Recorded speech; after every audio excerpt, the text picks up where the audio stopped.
Hey folks, how's it going? Give me 1 second. My webcam, of course, decides to be a pain. Let's try it now. Maybe.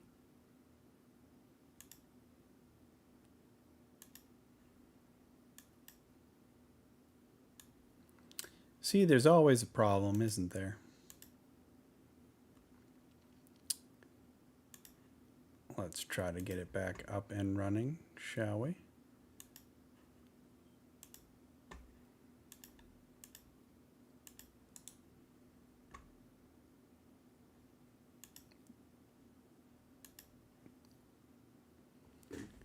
Well, I'll be darned. Hold on 1 second, folks. I apologize for the inconvenience. I'll turn the music back on while I'm trying to figure out what's going wrong with this.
Okay, I think we're good. Sorry about that, y'all. How's everybody doing tonight? Okay, so Disappearing Bear, music is much louder than your speech. Yeah, that is true. Hopefully it'll even out at this point. I'm checking my levels, and it looks like I'm in the yellow on my mic, so I should be okay. Please let me know if anything sounds way out of whack, but I will definitely adjust the music volume anyway. So how's it going? This is my first real stream on YouTube, so we'll try it out. My name is Bear NPC. I'm a LARPer, a dungeon master, gamer of all different types. Sounds okay to you? Thanks, Larry. I appreciate it. Larry and Nay, thank you for the follows, by the way, or the subscriptions, or however it is worded on here. I'm still getting used to all that. The setup is a little bit different, but I think it'll be a little bit easier for people to kind of jump in and jump out rather than on Twitch. So yeah, so the current plan is to do D&D and LARP content on Fridays like I was originally doing. And playing some games on Mondays and Wednesdays just to relax and kind of hang out. But for the most part, I'm getting closer to getting my LARP up and running. I used to previously own a chapter of a national-based LARP game, which I will not name, but I ran that for a number of years, and sadly that kind of fell apart. Luckily, we got out at a decent time, and I've kind of been on hiatus, and I was working with a few friends and a few different people, and nothing has really panned out. Played a couple different additional games. Played a zombie apocalypse game, played a Weird West game, and now I'm basically getting back to trying to write a game on my own, finish it up. I have almost everything done. So I'm on the verge of getting everything to start up starting next year, 2022. Hopefully, as long as everything goes fairly well, pandemic wise. So, but yeah, that's about where I'm at right now. So, thank you guys for coming and checking out the stream. I meant to mention I saw a trailer for sale today. Forgot to write the phone number down. Okay. I mean, the trailer we have, we had an incident where somebody did a hit and run on our trailer, and it is dented up and has some issues. But I'm either going to get that fixed or we'll be purchasing a new one. So definitely good to keep in mind. But thanks, Nay. I appreciate it. So yeah, my plan for today was to work on some of the LARP stuff. I did set up a Discord. So I have a few of my previous LARP friends from different games. They're kind of joining me and taking a look at the rules. I also have some of my friends from D&D, and we're going to make a solid run at it. I have a number of props and things, and already have a bunch of stuff in play. Pardon me for a moment. I love that darn mute button on this microphone. But yeah, that's kind of the plan. So previously on Twitch, we went and made a number of the crafting resources that are going to be able to be found in the game. We came up with their silly names and based them off of some of the previous content made in the game world. So those aren't necessarily going to be listed in the rulebook in particular, but I threw a message up on Facebook telling anybody that was involved in the LARP stuff. If they were interested, please feel free to stop by. Otherwise, I'm just going to be getting to work on this stuff. So if anybody has any questions or comments on stuff, feel free to throw it in the chat. Otherwise, I'm just going to be working on things for in the future. I'm going to go ahead and turn the music back on, but turn the volume down, just so that, there's something in the background. So please feel free, let me know if it is too loud or not. I don't want it to be super overbearing. Let's go ahead.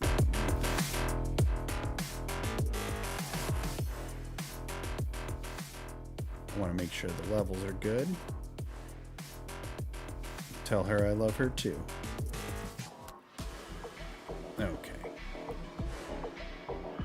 See, I have it showing up in the green on my board, but it doesn't sound super loud in my head. So hopefully those levels are good. If they're too loud, I apologize in advance. I am using my fairly old setup around here.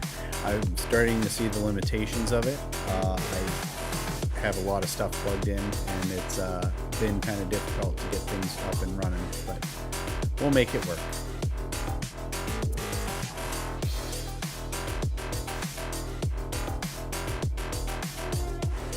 Okay, time to get down to this.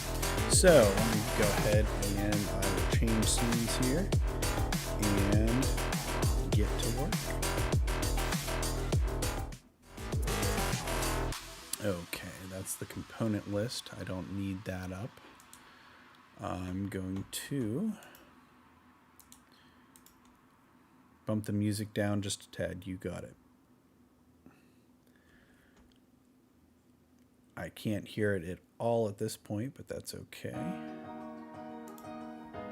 Oh, there it goes. Windows capture. And we'll go to that one. There we go. Now we're right on the right page. So I have a number of different conditions already written for the game. They just need to be added in. And basically what I'm going with for these LARP rules are, I don't want to have a 200-page book for people to have to learn and memorize. That's a lot. In the national base game that we played, it was I think it was over 200 pages, and you needed to learn all of the spells and all of because you need to know what effects do what whenever they hit you. Music is still playing, but it's not drowning. Okay, cool. I appreciate that. But yeah, so you needed to know all these spell effects and all this and all that. And really what I want to do is cut down on that learning curve and make it so that you need to know the different conditions in the game, and the spells will basically use the conditions in the verbals. So whenever somebody throws a spell at you and it hits you, the condition is already going to be in. Maybe it'll be damage, maybe it'll be an entangle effect like a web, or honey that binds your arms to your side, or something like that. You can visualize it how you want kind of in the game, but all of these status effects videos. Thank you. Properties.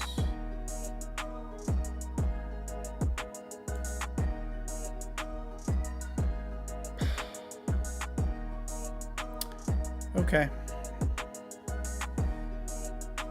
So you go and you try to change things and it causes more problems. Give me one more second.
Okay. I am back. Hopefully it'll stay back. Yeah, I'm running into a lot of problems with this now. I apologize. Hopefully it stays. Please let me know if it freezes again. I really don't want that to be happening all the time. I got a brand new camera. This is the Elgato Facecam. It's a very nice camera. I cannot use it. Instead, I have this jury-rigged camera. It was working fine. But then I had to rearrange all of the USB inputs. And it just caused all kinds of problems. So I totally regret buying it. But, nevertheless. Anyway, LARP stuff. Yeah, so I was talking about spells. Basically, all the conditions in the game are things that everybody has to learn. but players don't need to learn necessarily individual spells. They just need to know what certain effects do to them, basically, is the whole plan. And there's a lot of effects in the game, in other games, that they use different names for different spells, but they all do the same darn thing. Why? In the national base game, there was the web spell, the confine spell, and the imprison spell, and they were all just slightly different, but it was super annoying. I mean, imprison was way better, of course, but it was just really annoying that it would add slightly different effects. So I'm trying to make it basically very, very easy to follow, and I'm finding more and more that I want to add a couple different effects that I previously hated, but I have a couple different ideas for it. So I'm also milling around the idea of not having any of these conditions actually have time frames. They're just on you until they get fixed with an appropriate spell or skill or something of that nature. Just because I want people to have to use skills, and I want the game to be fairly deadly, but I don't want it to be overbearingly so. So yeah, currently I'm thinking of adding in a voice radius effect. I previously really disliked those because people would give those to high-powered monsters at games, just to be a jerk and try to affect as many people as possible. They would always use a real overpowered effect to do that. But I was kind of thinking, part of what I want to happen is I want there to be a centralized location where everybody hangs out. The typical tavern death trap kind of area. And I'm not having fairies or fae being monsters in the game. I want them to be very akin to, the actual folklore. So small creatures that you would never necessarily see. Very tricksy, very helpful if you do things for them, but if you get their ire, then they're going to do some bad things to you. And basically I wanted music playing in this tavern location, and I was going to fizz rep an actual musical device, basically, that it was created by these fairies. But at random points during the playback, it might play a voice radius effect that does something positive for the group. Yes, you do not take the shovel. You never take the shovel. So fairies are always tricksy. So just the idea of them helping the people in the town or hurting the people in the town, just being tricksy like that. I kind of like the idea of it. Not necessarily as a big monster doing a big area of effect kind of thing, but more of something like that.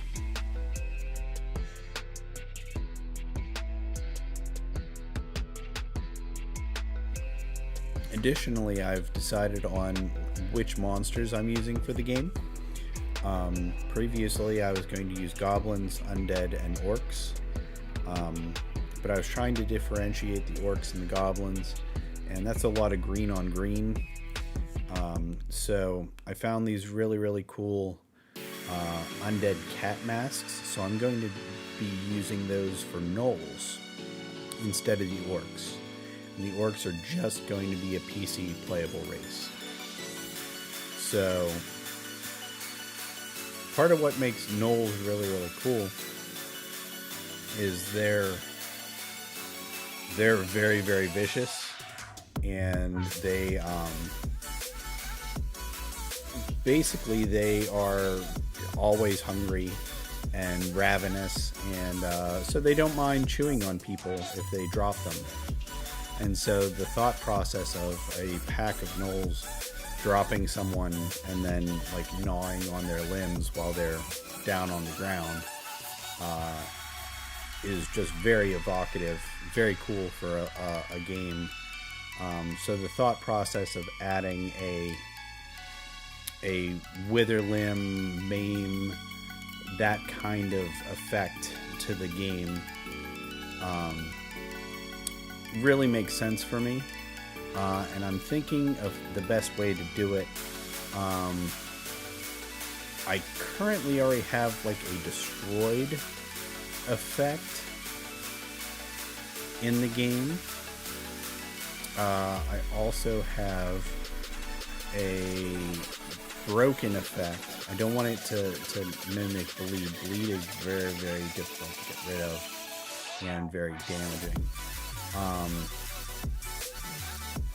So I'm just trying to see if I have to add a new actual condition, or I can just use one of my other ones.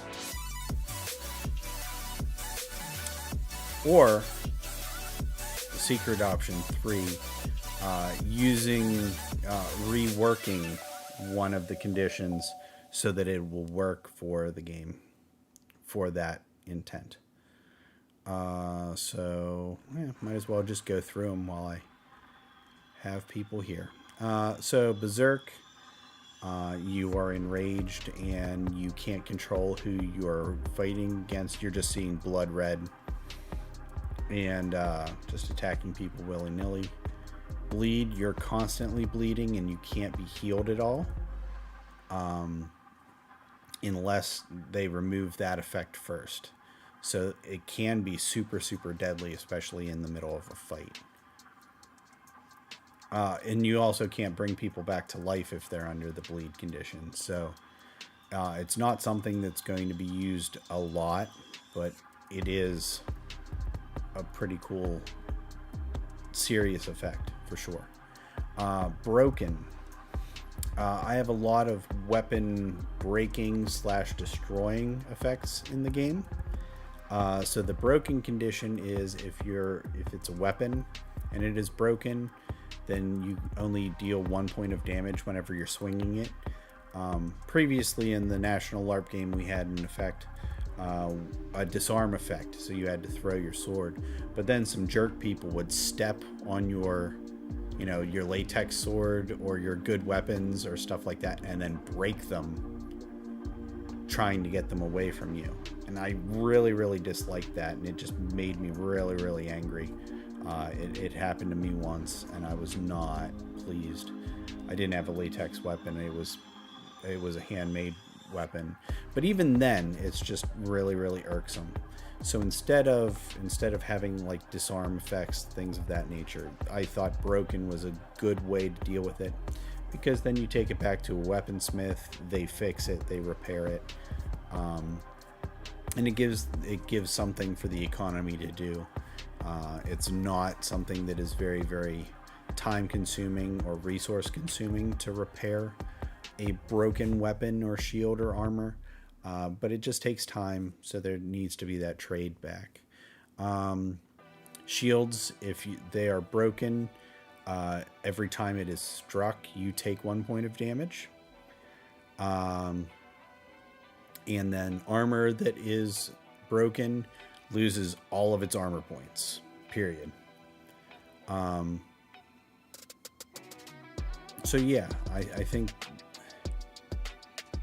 I might just add into the broken condition that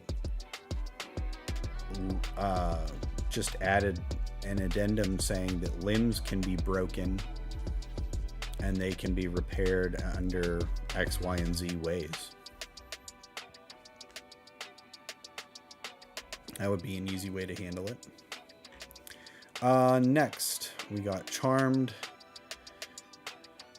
Charmed is always one of those sticking points. Back in the national game, we had like love effects and enslavement effects and all that other kind of stuff. You want to get away from that kind of wording, but Charm is just that person in particular. You would treat them as if they were your best friend. So being very clear on the way that is broken down is important.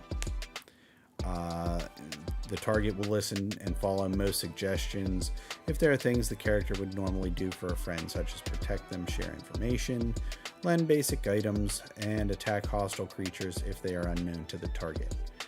It doesn't force you to go against your normal behavior, like breaking the law or killing your friends or giving away all of your items or anything like that.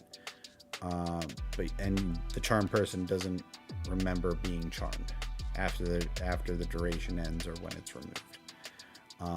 So I think I lay out pretty well. You don't have to give away your magic items. You don't have to give away all your cool stuff. So really spelling it out helps a lot. It makes it so that the players don't feel like they're getting taken advantage of, but there are the cool interactions there. Dazed was something new that we added. I really like the thought process. I want rogues to be very tricky and not necessarily very trap heavy. So Dazed was a good compromise.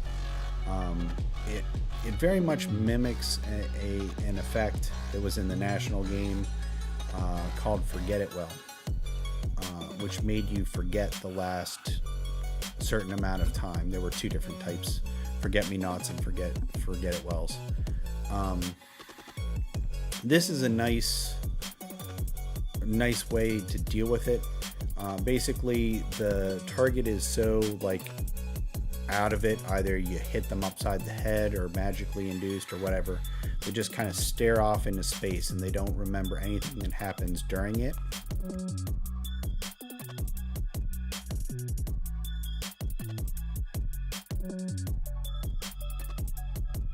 Pardon me, sorry about that. So they don't remember anything that happens while they are dazed. But if the dazed person is attacked, they instantly remember everything that happens during that, including the character that put the condition on them, if they were seen or hurt.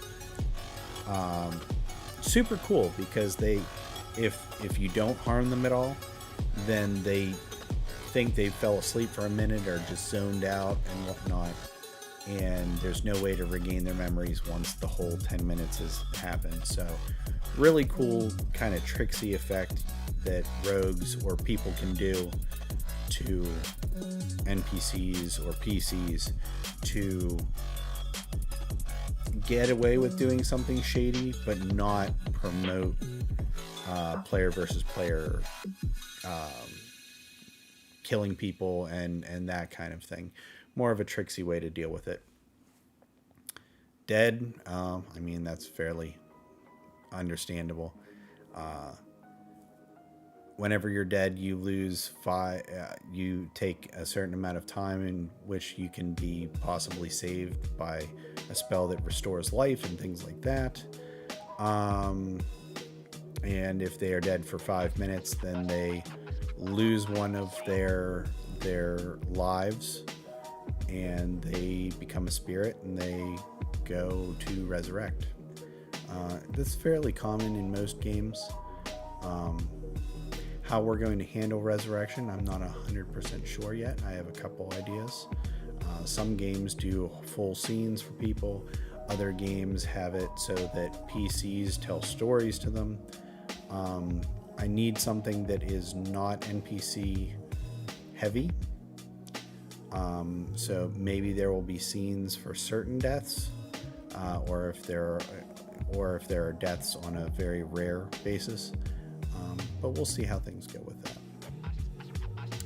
that. Destroyed effect. It completely destroys an item. It can't be repaired. Tear up the tag. It's done. It's no good.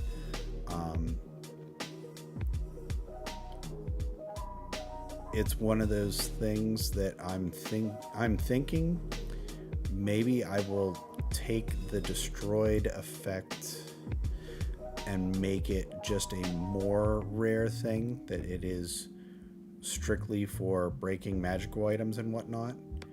And just the broken condition, every time a weapon breaks, there is a set duration for how many times it can be repaired. Not 100% sure. Because part of what I want to do is I don't want to have items be set on a duration like our national base game was of this is a 6-month item, this is a 1-year item, this is a 2-year item. We can see with the pandemic how systems like that are not necessarily the best plan. So yeah, definitely I want to do more of like a punch card type duration system. And maybe instead of saying that, oh, this item will last 6 months, or you bring it in and you have it punched every event that you attend, maybe it just is this item lasts forever until it is destroyed enough times that it can't be touched.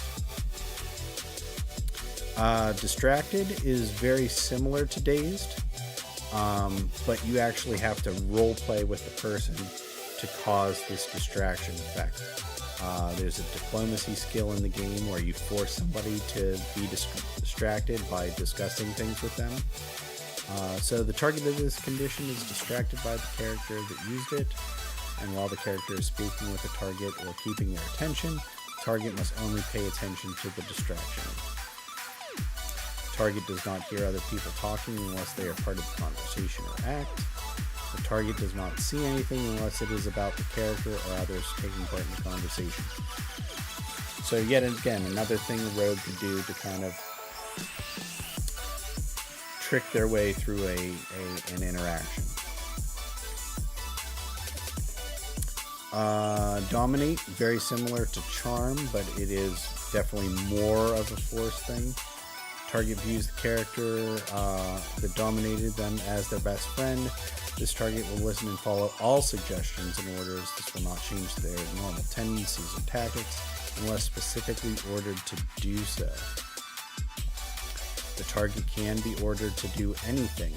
However, this does not give the player who used the dominate condition the right to be offensive or hateful.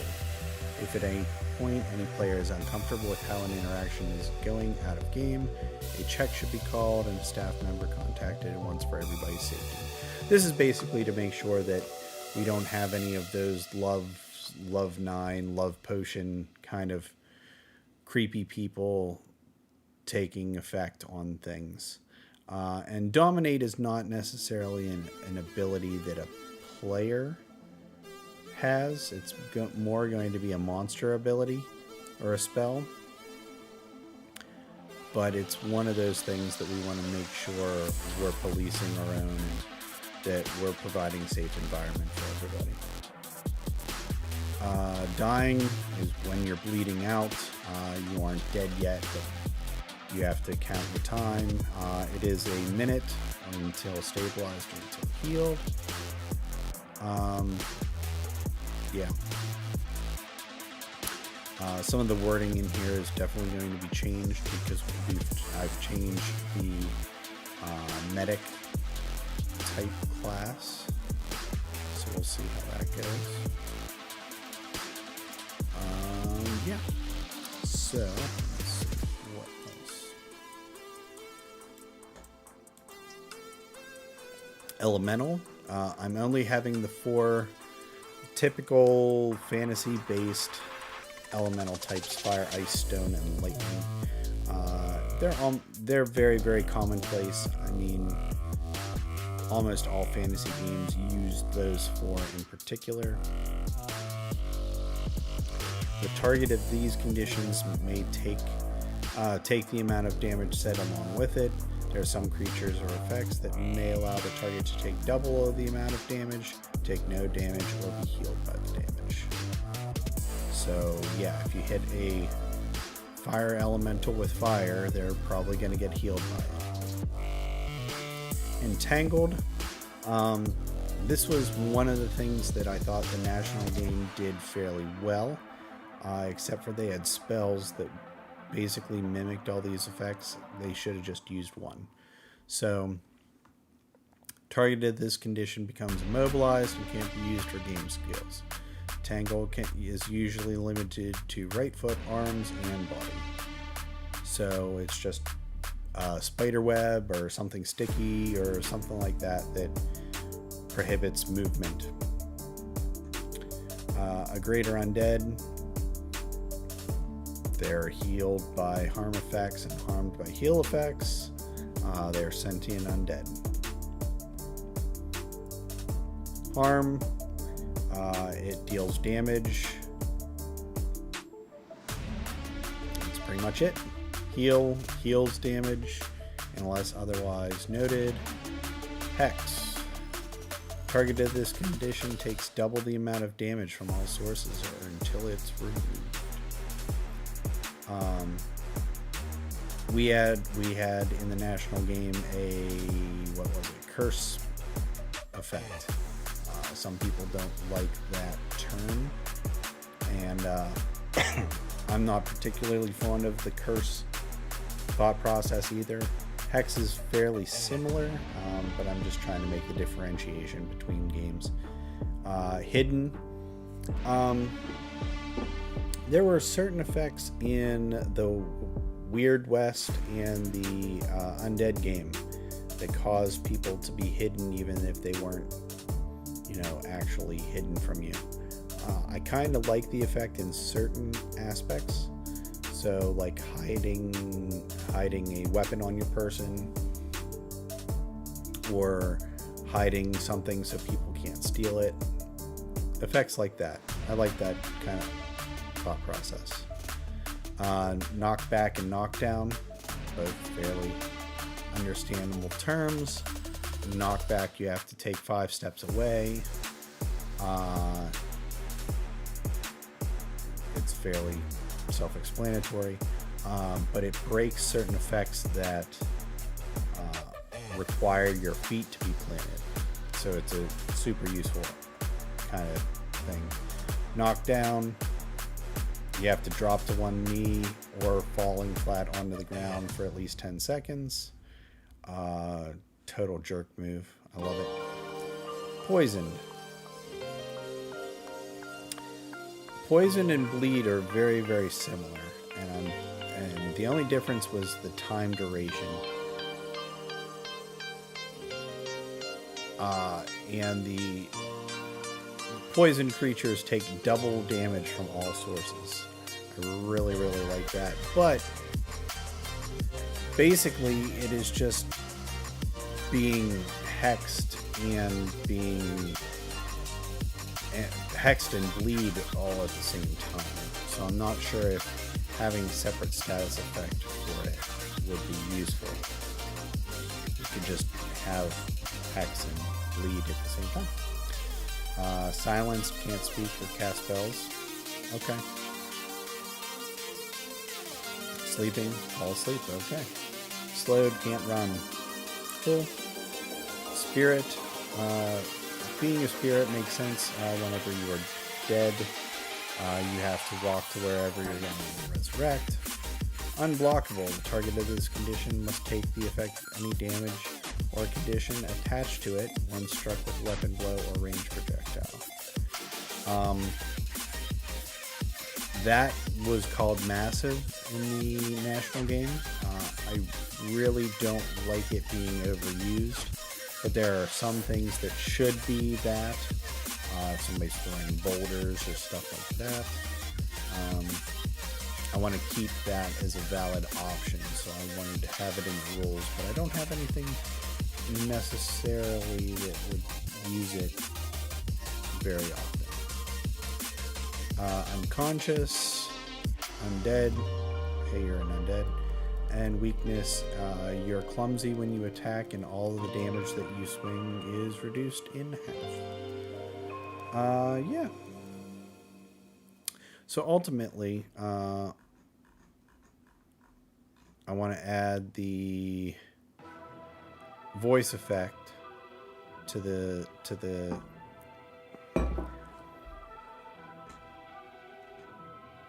list.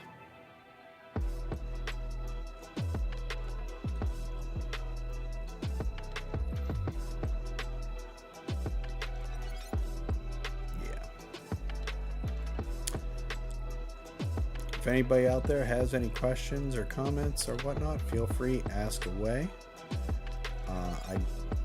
One thing that this doesn't have over Twitch is I can't really see who is here and who is not. But thank you all for stopping out and hanging out. I appreciate it.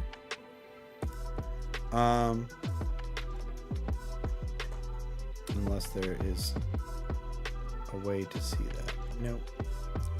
Not that I can see. But cool. Okay. So from here, I'm going to go ahead and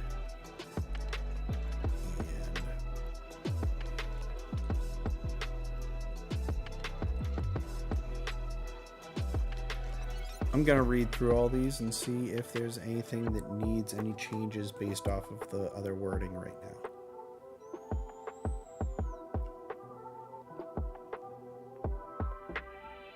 Okay.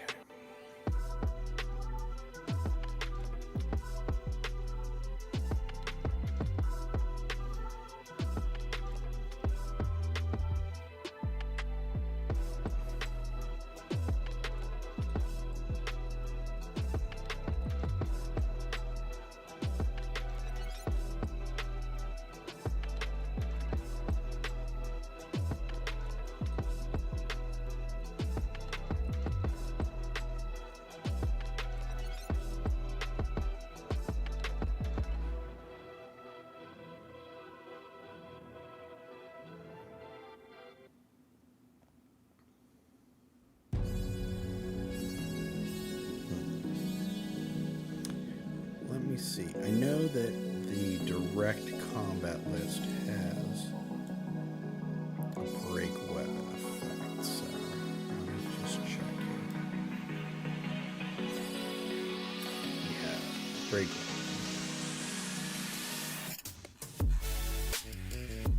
Let's see what the verbal is for it if I actually have it written out.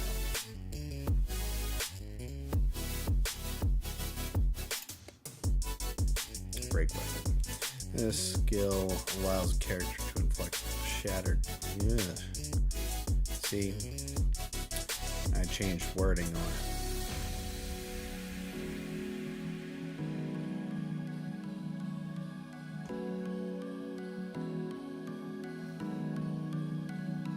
Yeah. So the previously I wrote these rules with a friend of mine, and we went through and we made a bunch of skills and we came up with a bunch of ideas, and certain ones stuck and certain ones didn't. And then I went through, and once it was clear that he didn't want to do any additional work on this, I took it over and started doing it by myself and made some fundamental changes. So the document is rough, to say the least. All the ideas are already in mind, and all the charts are for the most part done. So let's go through the charts. Make sure that all of the charts mimic each other. Stamina, ST. Stamina points are used to fuel skills.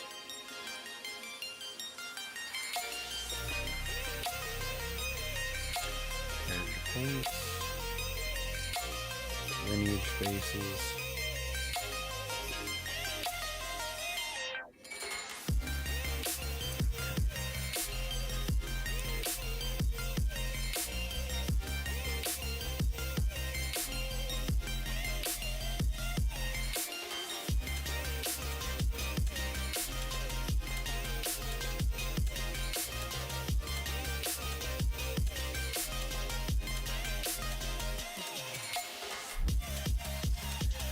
At one point I had too many things called points. I had character points, I had stamina points, I had magic points, I had body points, I had armor points. I think it got a little too confusing with that. So points are anything that you spend to do something. So character points are used to spend to buy categories and buy skills. Stamina is spent to fuel certain skills.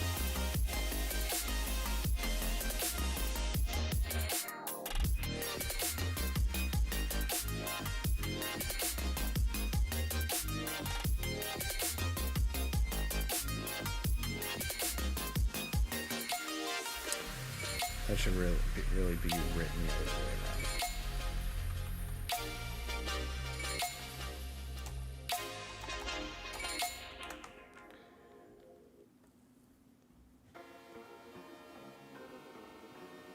Okay, that's better.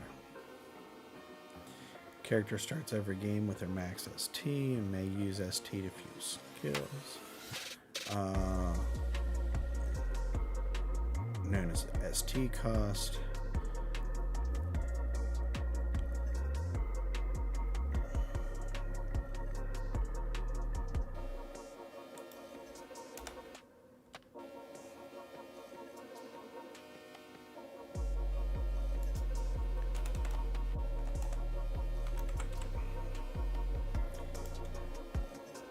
Okay, cool.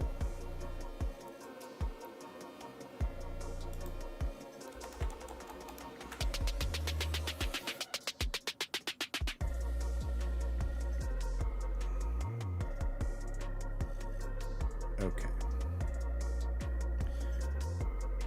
So, body, which is hit points, are just going to be called body, straight up. Armor is just going to be called armor, straight up.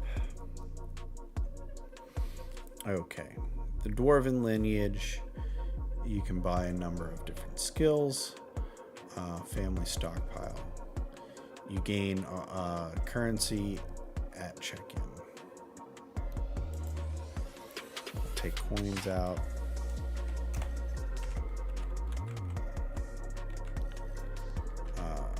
Historical research. Characters trained in historical research. When category is purchased, character gains 2 body. Character is immune to the poison condition and must have resist poison and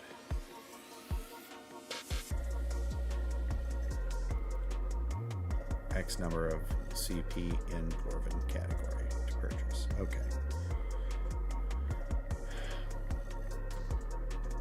One-handed axes and hammers. Resist fear. Resist poison condition.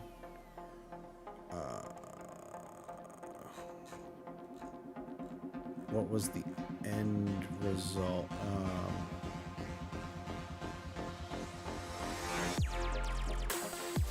I want to make sure what we called the different craft skills.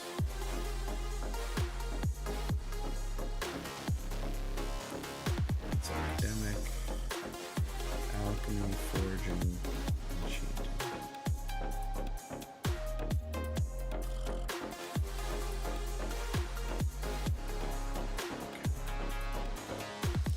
So, back to dwarf, forging, two-handed axes and hammers.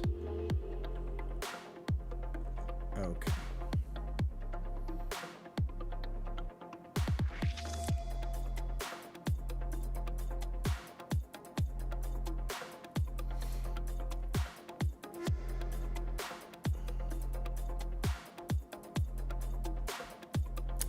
Are dwarves the only ones that have a skill that you can purchase multiple times? Because that might be...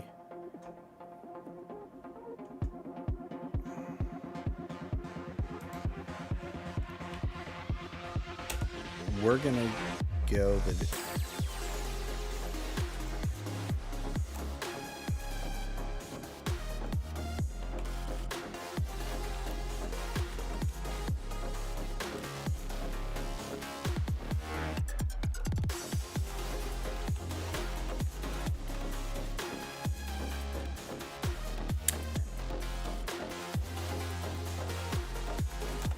I don't want the dwarves to have an unfair advantage of being able to buy extra armor training multiple times for a discounted cost whenever no other lineage can do similarly. So, enchanting, immune charm, immune sleep, innate energy. Energy was what I was calling what you use to cast spells. I'm going to keep it at energy for now. Magical research, long swords, bows, resist,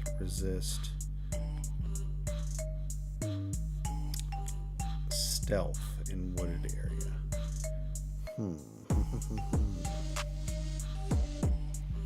Because I have the hidden condition. Do I have stealth anywhere else in here?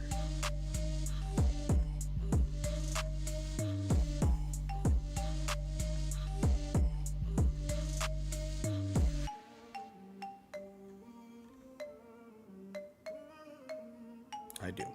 Good. Can you learn it anywhere else? If you can, it should be under the thievery category. Stealth augmentation, stealth mastery. Okay, good. Good.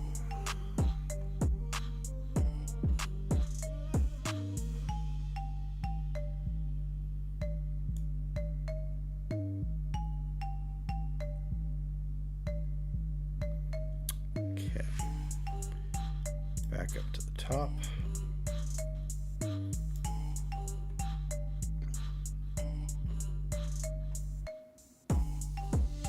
Okay.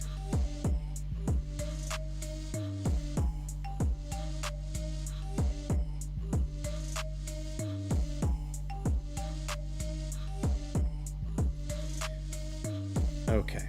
I'm not doing skill resets anymore.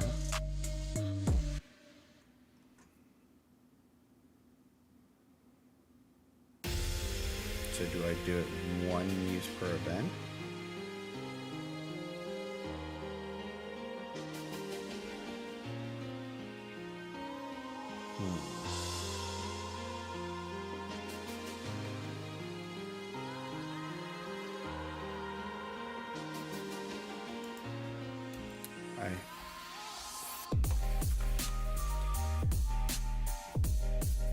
I would have to heavily discount that, but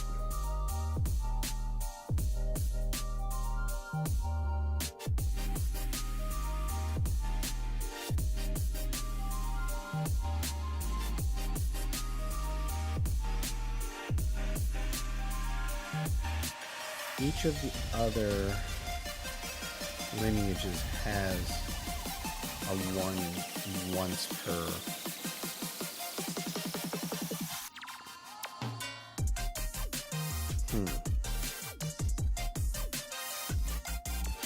Okay, there's two ways I can do this. I can either add a skill to the dwarven lineage that they can use once per event. Turn each of those skills into once per event. Or, pardon me, I can make their stamina cost be more expensive than the actual skill in the categories. That's not really a boon if you take that category. Okay. I'm gonna make it once per event, but it's cheap. That's the plan. So I need, technically, family stockpile is once event because they get the currency at check-in.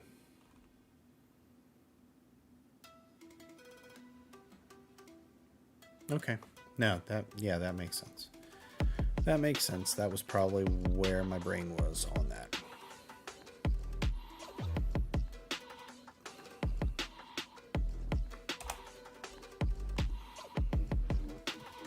Okay.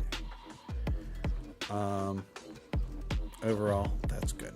I'm digging that. Orc lineage, conceal weapon. Demand, half price for one guild item.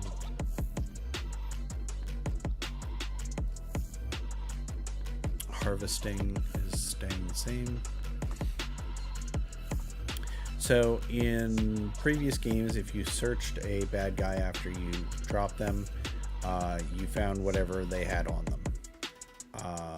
The current thought process is that searching in this game will only find you money if they have it.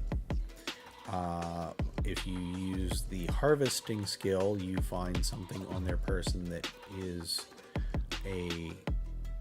some type of component. It has stamina cost, which is going to be fairly cheap, because it takes time to harvest that from the enemy. But if there is no harvestable item on it, then that skill isn't used. So, yeah. Body, that stays the same. Good. Immune to knockdown. One-handed bladed weapons. Rage.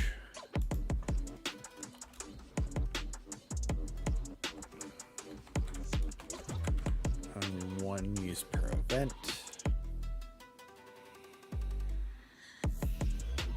Okay. Resist bleed condition. Resist knockdown condition. Two-handed bladed weapons.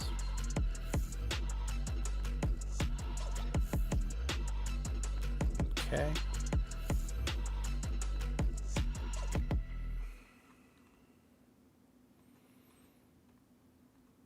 Let's go on to the Hofflin lineage.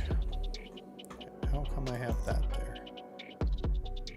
1, 2, 3, 4, 5, 6, 7, 8, 9. 2, 3, 4, 5, 6, 7, 9, 10. Okay. So I'm missing one from the Hofflin lineage. I don't remember what it was.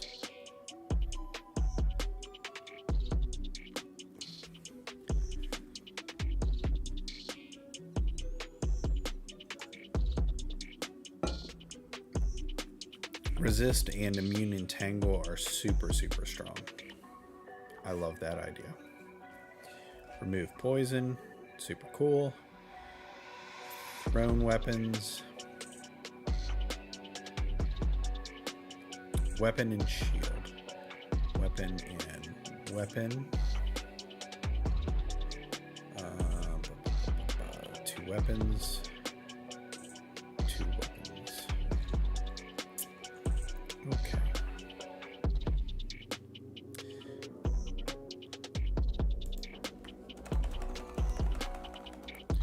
I've already stated what ST is, so might as well just do that. Body, energy, body, ST. Okay. Okay, so I have thrown weapons and buckler shield. I have alchemy.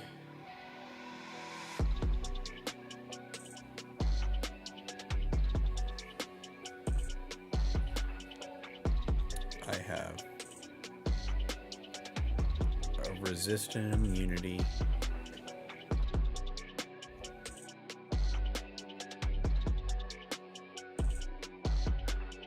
Pardon me. I have a resistant immunity. Over here I have 2 resistant immunity, but I have removed poison, which I think should count towards a resistor immunity. Because I'm totally fine with them doing it to themselves too, that's fine. Dodge is similar to rage. Okay.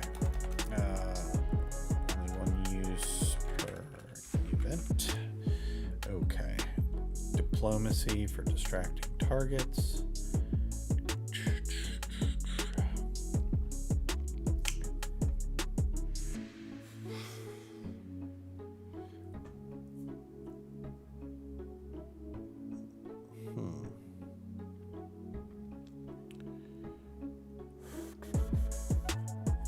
So I have their craft, which goes with harvesting for orc, goes with enchanting for that. Oh, I don't have a knowledge skill. That's what I don't have for them. Okay. Cool. Okay, so history for dwarves, magic for elves. I don't have a knowledge for orcs, which is fine.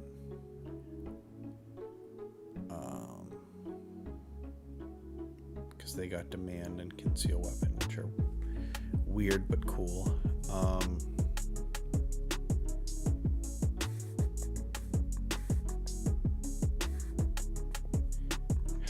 Alchemy.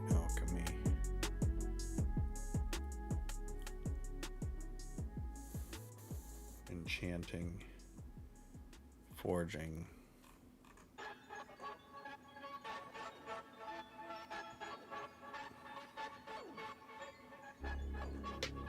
Scientific.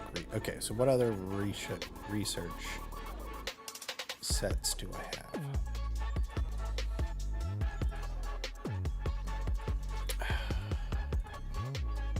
Historical, magical, scientific. Maybe they get medical training cheap?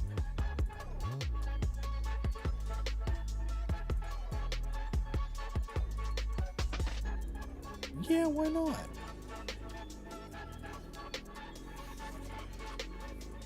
That's kind of cool.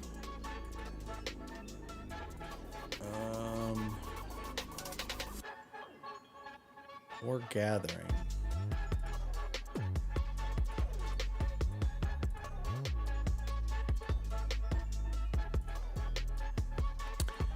Okay, those of you that are out there in the stream, what do you think? Should I give the halfling types medical training or gathering resources?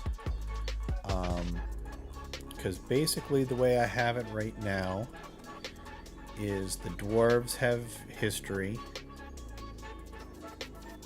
the elves have magic research, the orcs don't have research, but they harvest things from enemies, which makes sense. Halflings I don't have. Nay says gathering. Humans have scientific research, which is totally appropriate. And kinfolk have weird stuff. They have search.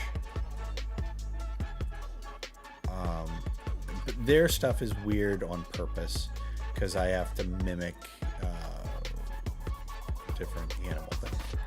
Gathering. Okay, we'll do gathering.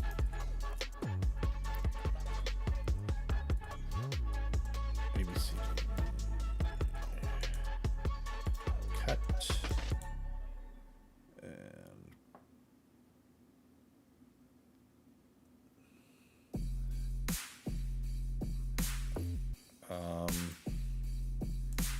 No, I just want to paste.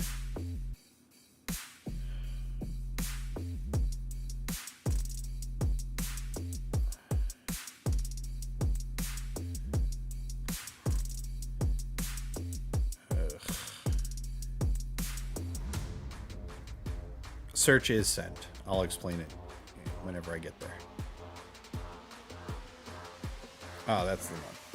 I want to overwrite. Okay. So gather. Okay. So that's kind of cool. They can gather up random stuff. So halflings have alchemy. They have buckler, shield, and thrown weapons for their 2 weapon things. Diplomacy that they can use to distract people. They have dodge. They can gather items. Resist entangle and immune entangle. Remove poison. And bonus stamina. Man, halfling's strong. I kind of want to... Okay. Cool. I'll go over kinfolk next so you can kind of understand my logic. Kinfolk, their crafting skill is alchemy. I assume, you know, making things out of natural resources makes sense. At least more so than forging or enchanting. Berserk augmentation. So if you're a kinfolk and you get hit with a berserk effect, there's going to be a call for it, but basically you deal extra damage because you're berserked, but you get to focus it, so you get to choose who you're attacking as long as they're within line of sight of you. If you can see a target, you can choose that as who you're attacking berserk wise. If there's nobody else around and there's only 2 of you there, then you still have to attack your friend, sadly. But very much like whenever we were playing the national-based game, whenever people would grab you by the belt whenever you were berserked and like aim you at a bad guy, this is the like legit way to do that kind of thing. Just because I think animals, you know, they channel that kind of anger in a very specific way. Kinfolk can have claws, which you cannot upgrade them with damage based from like the fighter or rogue trees, because they are claws, they're not weapons. But there is a category that lets you increase your unarmed attacks, so they can use that to up their damage. Cower is if you are being attacked by an intelligent creature, they're not allowed to attack you if you use that effect. Immune to knockback, makes sense. Parry, I technically should change that to the skill that is in the unarmed combat, which is block. I'm going to change that to block right now.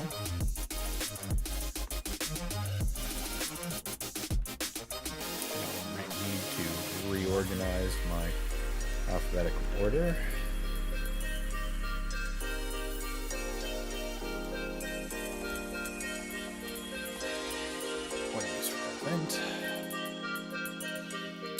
Resist knockback.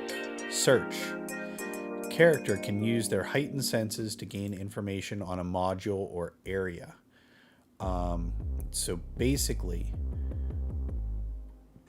how the national game used Craftsman Other tracking is basically how search works.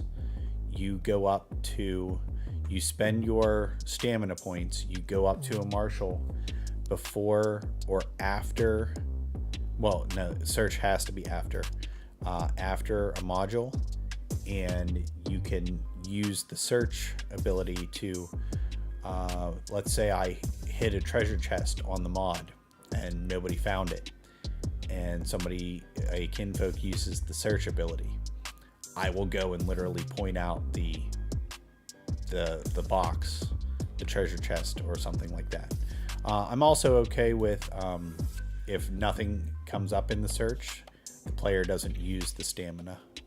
I think that's kind of a cool idea. But yeah. So it's kind of sniffing out the module area type deal. Thrown weapon. They're thrown weapons. And then variable is whenever you purchase the category, you gain either 2 hit points or 2 stamina points. And so you get that for free, basically. But let me go down to the skills that work like search, and maybe you'll think there's one that works better for that.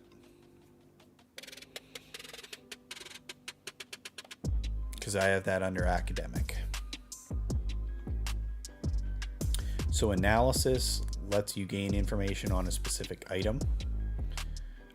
Works in the same way as search. You spend your points, you take the item to the mod marshal in charge, and if it's something special, cool, you learn about it.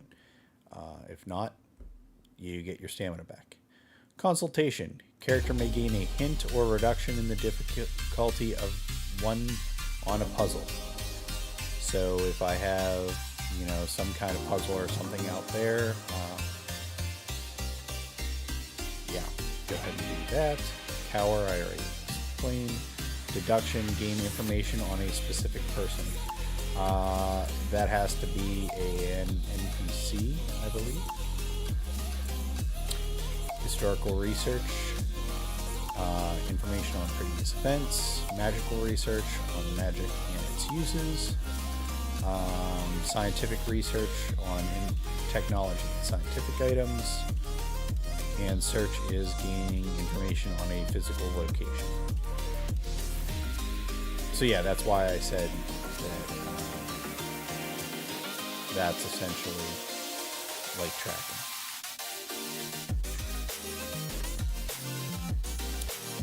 The thought process with all of those different skills was that basically you either get the specific information on said thing that plot will just give to you, or you can ask 3 yes or no questions about that specific place or thing or whatnot that plot has to tell you truthfully.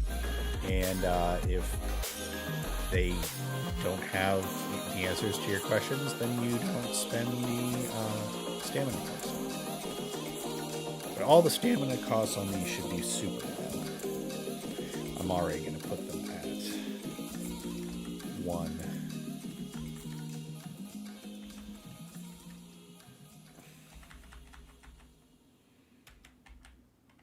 Why is that red? That should not be red. Oh no, why is it red? Don't be red. No color. Okay.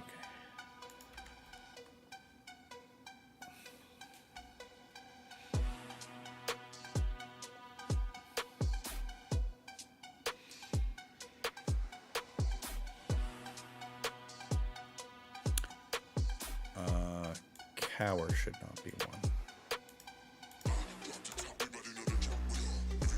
But all the research skills and analysis skills and all those definitely should be. Because I want to promote people to use them, but I don't want them to be super taxing, so they ask questions.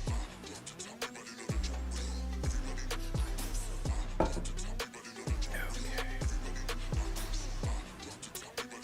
Where were we? We went from Hofflin to, we passed by human. Humans are adaptable. They get either 2 body, 2 energy, or 2 stamina. Firearms. Character is trained in basic firearms, single shot only. Gathering. Character is trained in okay. I have humans with gathering. It's okay.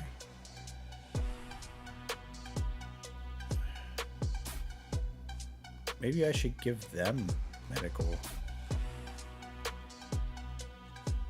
training. What do you think? Should I take away their gathering and give them medical training instead? I think it kind of makes sense.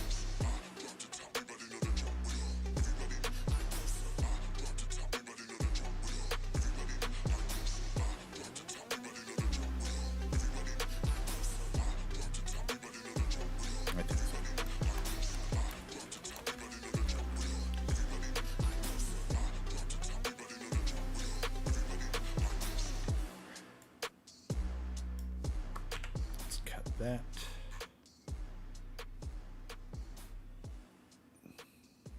Yeah, I agree. That's why I think medical training is the way to go, because it's the scientific way of healing instead of magic.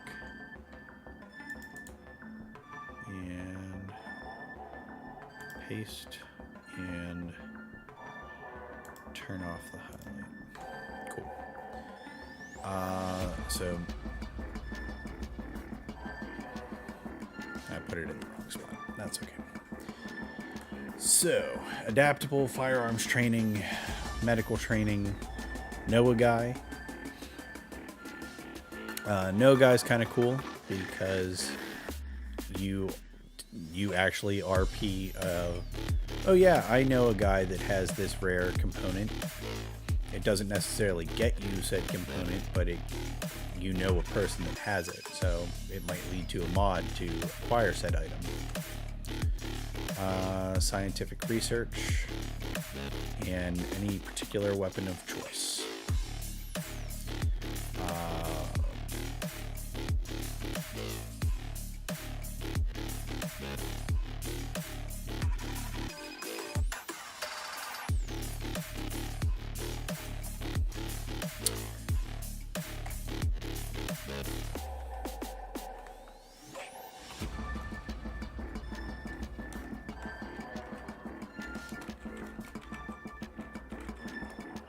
Not including firearms. Okay.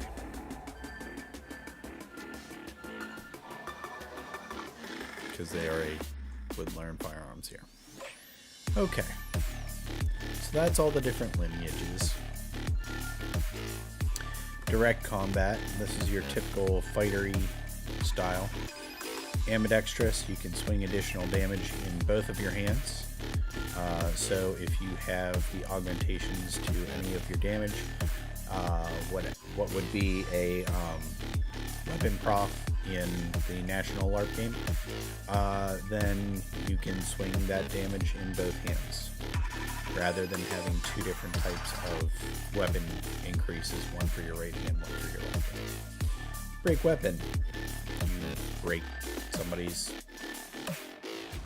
arm, like shield or weapon. It specifically says may deliver the broken condition to one item. So let's put it as one visible item. And let's spell it correctly. Because I don't mind it being used on shields, even though a shield is technically a weapon. I don't mind it being on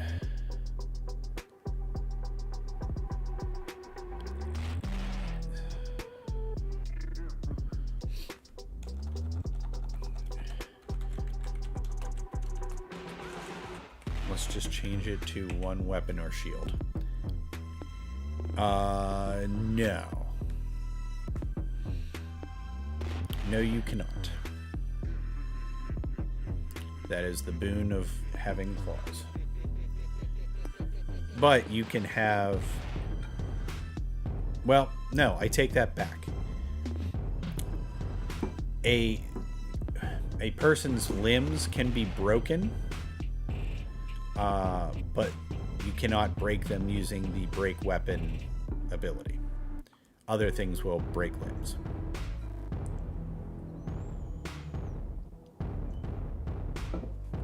But good question. So break weapon. Character may deliver the broken condition to one weapon or shield. Claws are not considered weapons, therefore they're good. Buckler. It already has the max dimensions. You may hold it or strap it to your arm. Period. Because disarming is not a valid tactic. Favorite target. Character may deal extra damage against one creature type. Which I will list the valid creature types in the actual text of the skill. Florentine. Character may use one-handed weapon in each hand, but one only does base damage. So you have to have Florentine and ambidextrous to swing the additional damage. Knockback. You deliver the knockback condition. One-handed weapon. Gives the dimensions. Parry may negate one weapon attack. Physical talent +1 melee. Physical talent augmentation and physical talent mastery. So each of these are going to, all of the different combat categories have at least 3 skills that augment in this similar way. You have to buy the previous one first,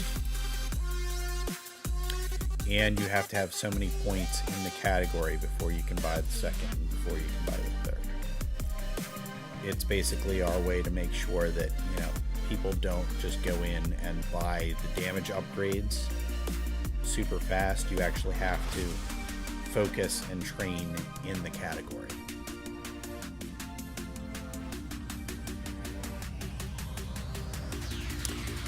So this also means that you can only get a max +3 weapon damage in this category. Quarry, you deal additional damage against one foe for one fight, so essentially like Hunter's Mark. And then Rage, character may deal additional damage against all foes for one fight.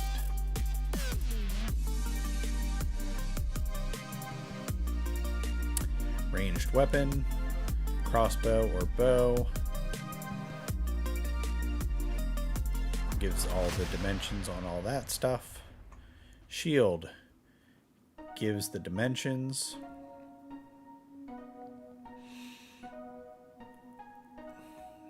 Slay deals a large amount of damage for one swing. Thrown weapon, I don't have the dimensions. And two-handed weapon as such. Group combat category. Okay, so instead of rogues for the national game, this group has opportunist, opportunist augmentation, and opportunist mastery. You deal 1 additional damage when attacking an opponent with an ally's assistance. So, if you're in a one-on-one fight, you don't get the damage bonus. If you have somebody distracting them, you get the additional weapon damage bonus. I thought that was a cool way to handle it instead of the backstab thing that the national game had, because it was always a drama of you didn't hit me in the back, or you're attacking my spine, or anything like that. So, boo. This also has ambidextrous and Florentine in it. Exactly. I'm the bait. So Florentine, you can fight with a weapon in each hand, but one does base damage, and ambidextrous lets you use your opportunist in both hands. Assassinate, do a lot of damage with one attack. Buckler. Notice the group combat category doesn't have shield. Bucklers are smaller by 10 inches in diameter, so that's a pretty sizable, even more, 16 inches in diameter.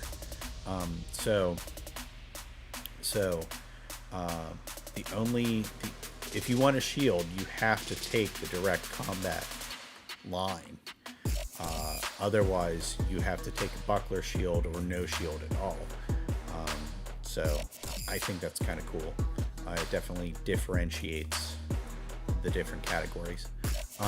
So buckler shield, you can strap it to your arm. You don't have to hold it. So if you are a spellcaster too, you can have components and stuff in your hand. I kind of like that idea. Counter. Character takes a melee attack and deals the same damage back at the target. So if somebody uses a slay and does, I do 25 damage to you, you can call counter and deal 25 damage back at them, even though you normally couldn't do that. But you're both taking that damage if you hit. Daze, I went over Daze before. I think it's super cool. Flesh Wound. Character may reduce the damage of a weapon attack to 1 and avoid additional conditions from the attack. So you just get nicked because you're Trixie. Florentine. Character may use a one-handed weapon in each hand. I already talked about that. Hamstring. You deliver the slowed condition to a target, so your quarry can't run away from you. One-handed weapon has the dimensions. Opportunist. I already discussed that. Ranged weapon, thrown weapon, two-handed weapon, and waylay. Character may deliver the sleep condition to a target. Backham. Yep. Backham would be an awesome item. Who doesn't want a Vacuvian ham? But yeah. Next is the unarmed combat category. Yet again, we have Florentine, we have ambidextrous.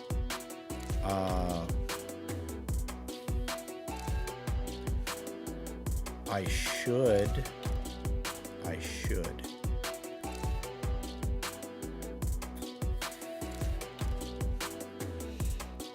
Now here's a valid question. Going back to what you were saying, Nay.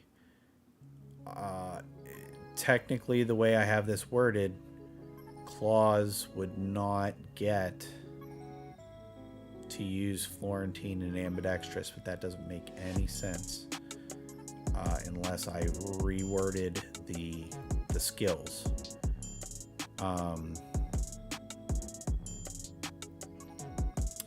Or I let break weapon work on Claws.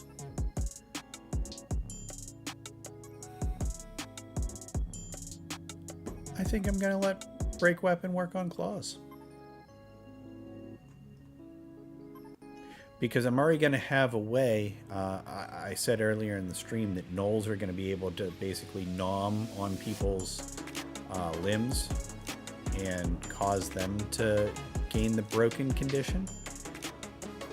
So if I just let fighters use the broken break weapon on Claws,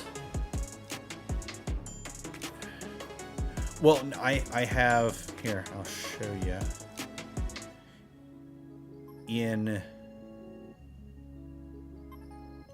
the medical training section. I was going to add the fixing of limbs into one of the sections, and then there could also be a spell for it too. But basically, if your limb or your claw would get broken, you would have to go and see a doctor to fix it, type deal.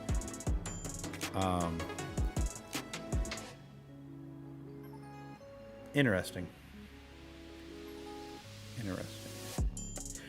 I think I like that idea. But let me go through the rest of that combat group, just so to make sure that, I agree with that thought process before I go too far.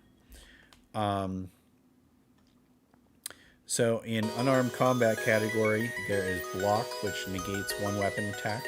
It is essentially the same as parry.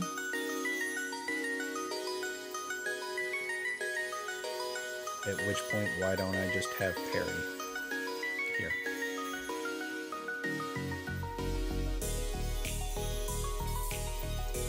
And then at which point, why don't I just have parry up here for the one that I changed block?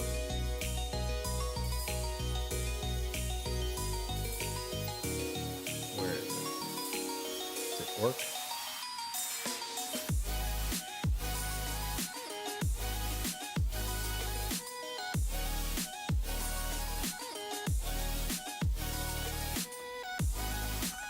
Nope.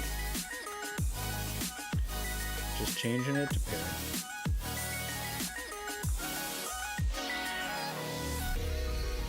My thought was taking some time, like the old refit armor, to fix the claw.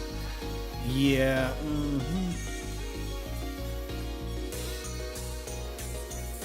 I don't like necessarily the old refit armor, the way that worked. People just standing around tapping themselves. It's kind of not. Then again,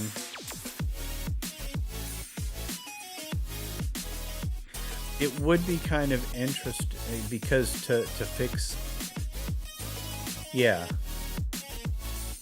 I might be okay with, because to fix the broken condition on the weapons, you need to take them to a smith, somebody with the forging ability, for them to basically reforge the weapon.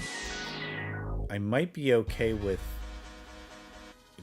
them doing either going to a doctor to fix the actual limb, or going to a smith to help, kind of like you said, to kind of like smooth out the claw type deal.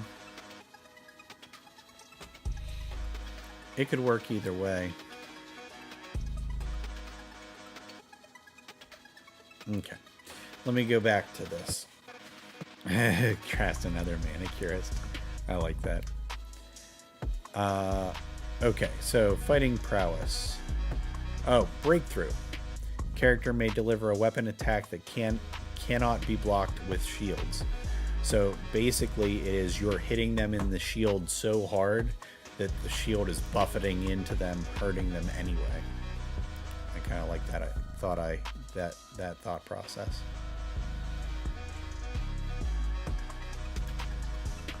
I should put it a standard weapon attack.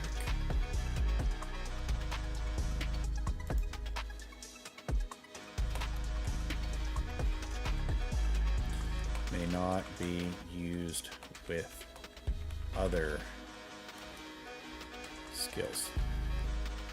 Because you don't necessarily want somebody to use breakthrough with a slay or something of that nature.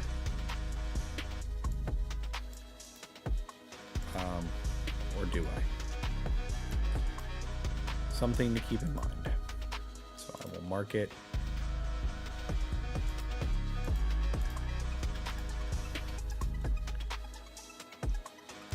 With yellow, just to make sure that is what I want to do. Fighting prowess.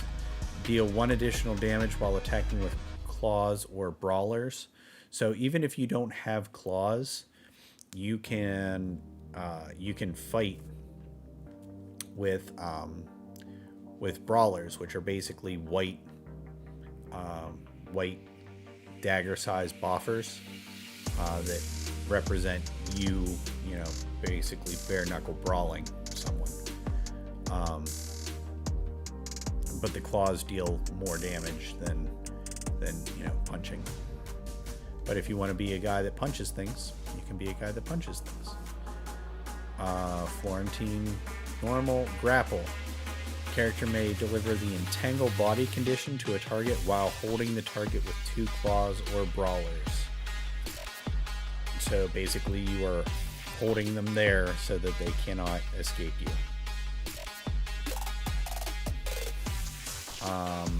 Haymaker is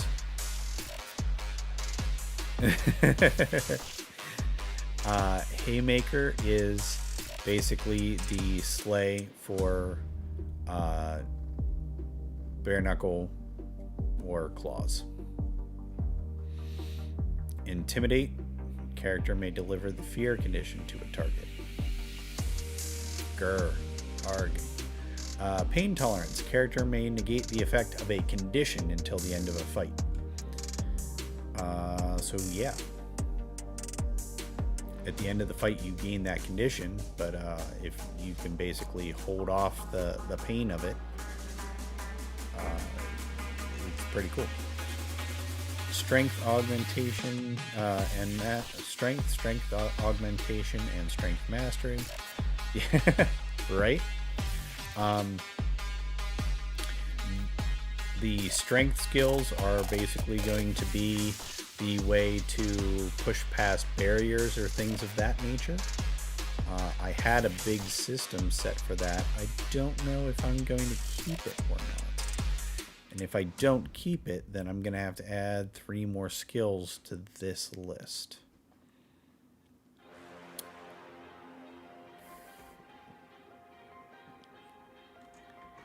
Six, 7, 8, 9, 10, 11, 12, 13, 14, 15. 2, 4, 6, 8, 10, 11, 12, 13, 14, 15, 16. Yeah.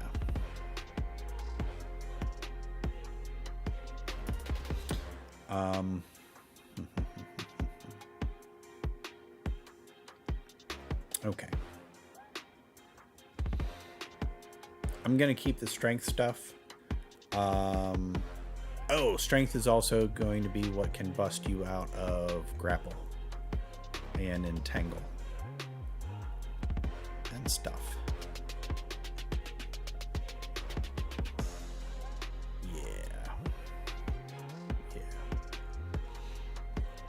Because entangles are strong, but if we give them, I mean, halflings already have ways to get out of entangles or be immune to entangles, and then if you have somebody that's super strong that can rip people out of entangles or break out of entangles on their own, that's pretty cool.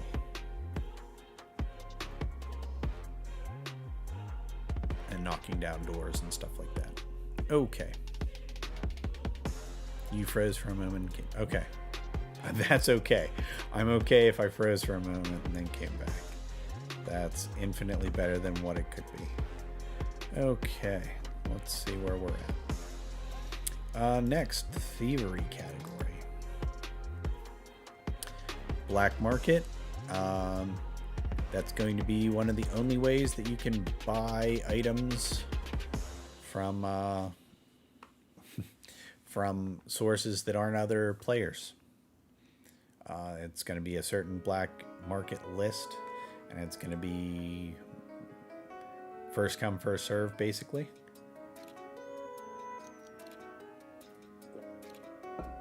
Or it'll only be a set list.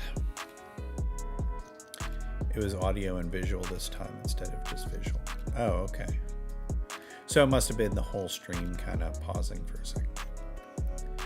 Thanks for letting me know. Conceal object. It basically gives the hidden condition to an item you're hiding on yourself. So if somebody searches you, trying to take all your weapons off of you or stuff like that, they don't find this particular object that you have hidden on you.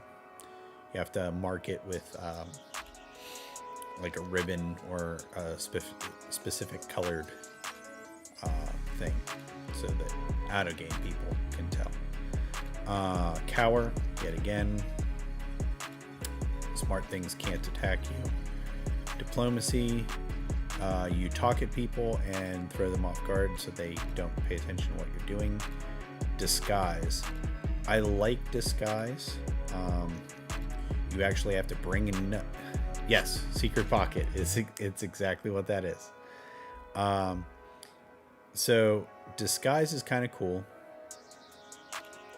That you can pass yourself off as another character completely. You can legitimately say, if you have the disguise skill, in the national base game, there was the, do I recognize this person? And you had to answer truthfully, yes, no, blah, blah, blah. With the disguise skill, you basically can lie to people. But there are skills there's 1 or 2 skills that can get around it. But it's mainly used for, doing crime and going against NPCs and stuff like that. Escape artist, escape from bindings or bypass barriers. That is very much like the that can be used on if you're tied up you have any of the entangle effects, stuff like that, getting past barriers, things of that nature. Pick lock. Oh.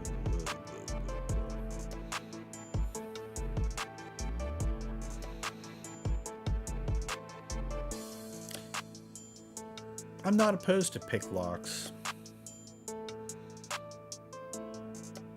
because it's up to the players to make whatever locks and whatnot they want.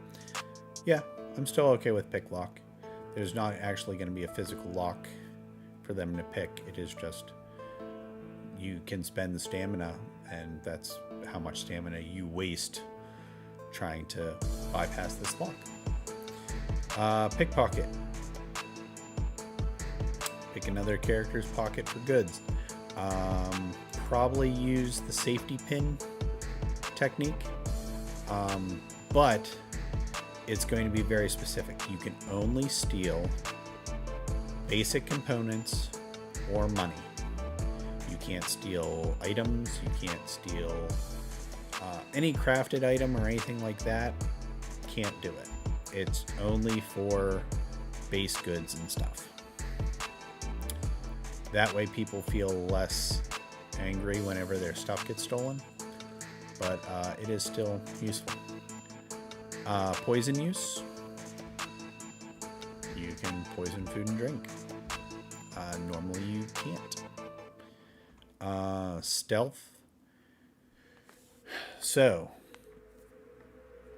you can regular stealth is you can hide in a location you cannot be seen or sensed, unless somebody has one of the, like, I'm checking this location skill. But you cannot move. You're stationary with regular stealth. With augmentation, you can move around, but as you have to stay within cover or darkness. And then mastery, you can be out in the open for a short duration, and you can actually move around and not necessarily be broken. And mastery, I would also say, it's all good, not a problem. I'm gonna probably be done soon.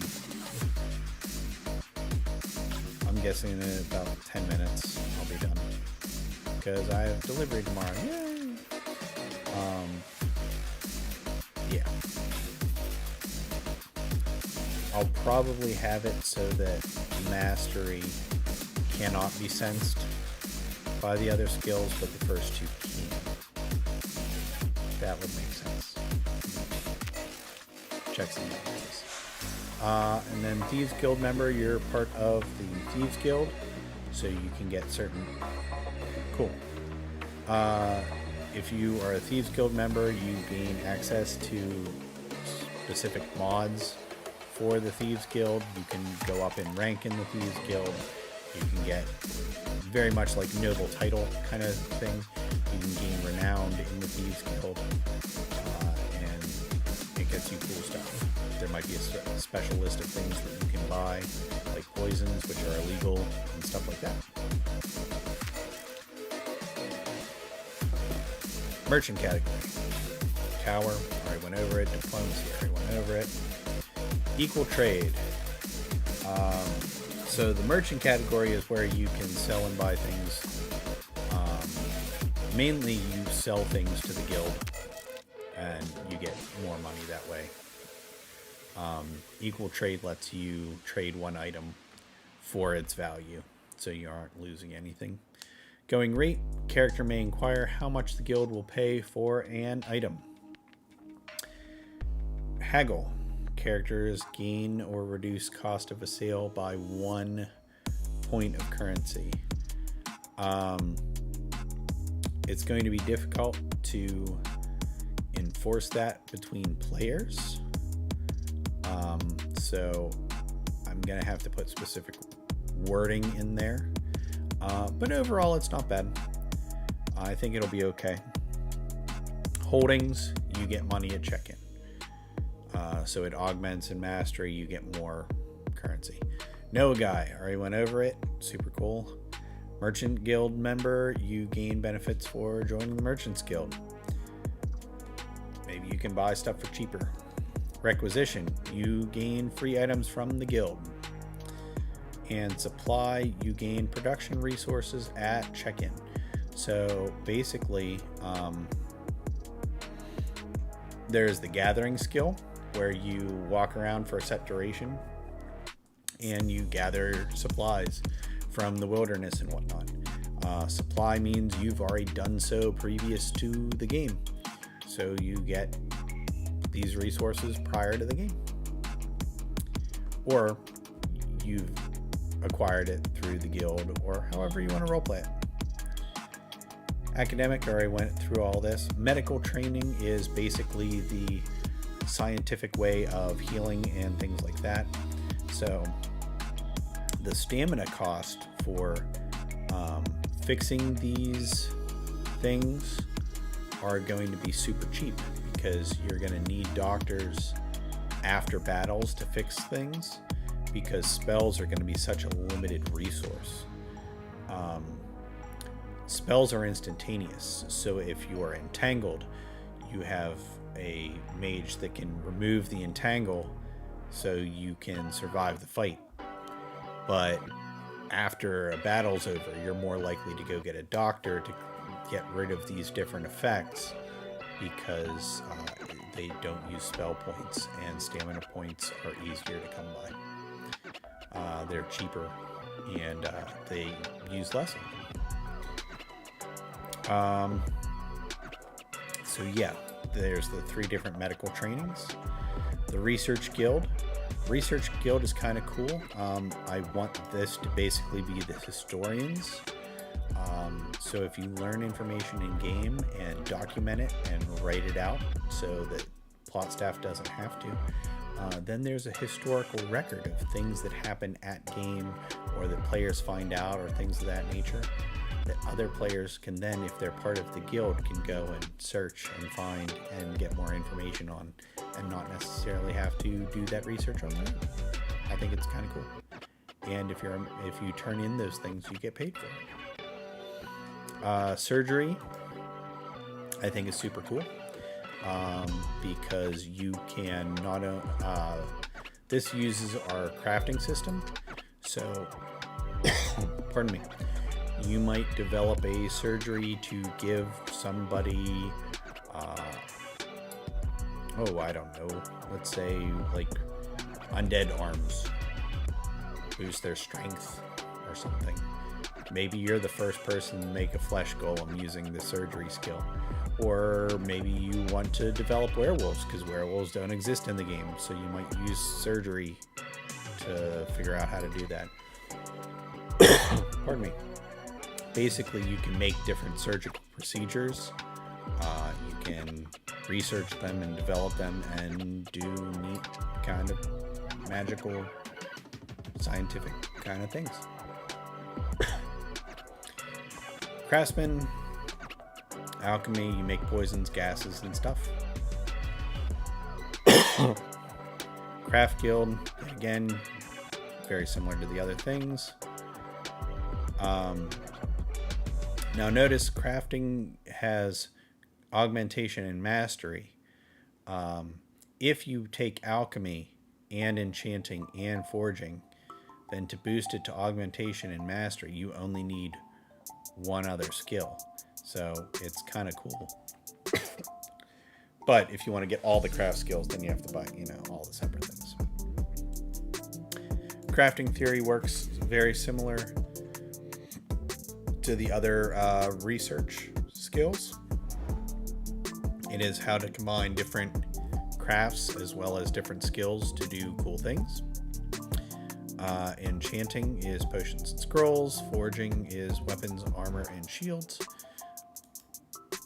Gathering is you wander around role-playing, mining, cutting down trees, anything that you want to RP as gathering from nature. And then you have a dice roll percentile chance of getting different tiers of items, and it's always in the crafting skill that you want to look for. So you can say, hey, I want to go look for alchemy supplies. Hey, I want to go look for enchanting supplies. Hey, I want to go looking for foraging supplies. You're never going to get something that doesn't go with the crafting skill that you're looking for. And there are 3 different types.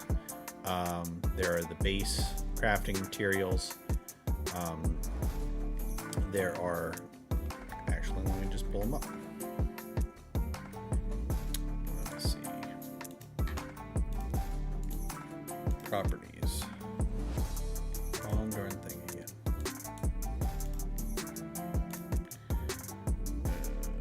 Components list. Okay. So you have a generic crafting component, and these are also generic components that might do other cool things. Then you have common components for each of the 3 types, and then you have rare components of each of the types. And basically, whenever it comes to crafting, it is up to you to determine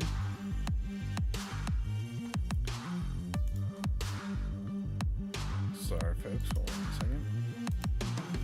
There we go. It is up to you to determine what you want to make and how you want to make it and what you use and whatnot. And it's basically discussing back and forth with plot what you want to build and how you want to build it and things of that nature. Crafting theory, how it works, enchanting, foraging, gathering, guild stockpile, character gains currency at check-in. Being part of the guild, they give you a little bit of money to do your thing. Harvesting is gathering resources off of enemies. That's a 1.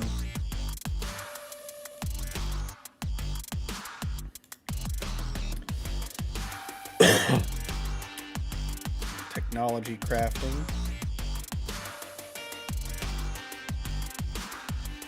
Maintenance, extend the item's duration. That should be an item's duration.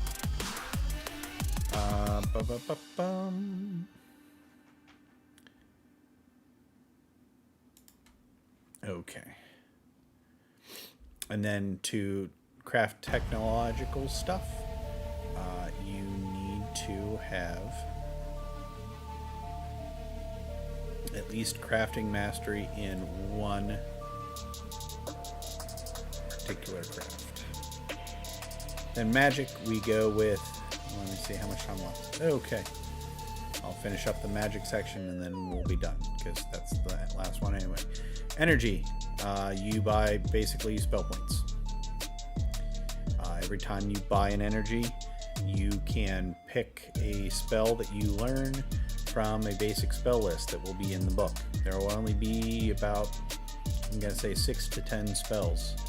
After that, it's up to the players to create their own. So if you buy 10 energy, then you have maxed out the spells that you can learn from the core book, and then you're on your own for making new ones. Or you can work with the guild to figure them out. You get one-handed weapon, ranged weapon, specialization, augmentation, and mastery.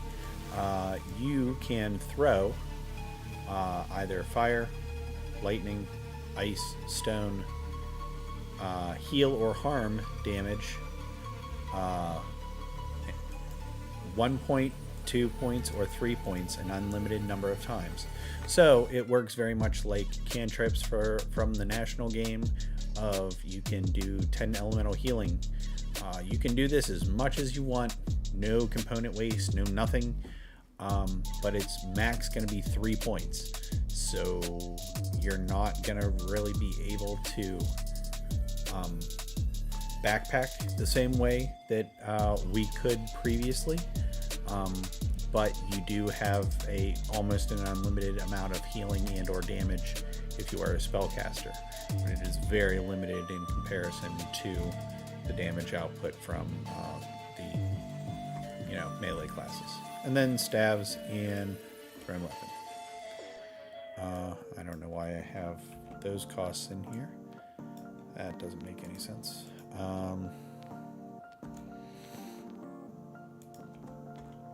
But yeah, that is all of the category lists. So yeah, I'm gonna call it there.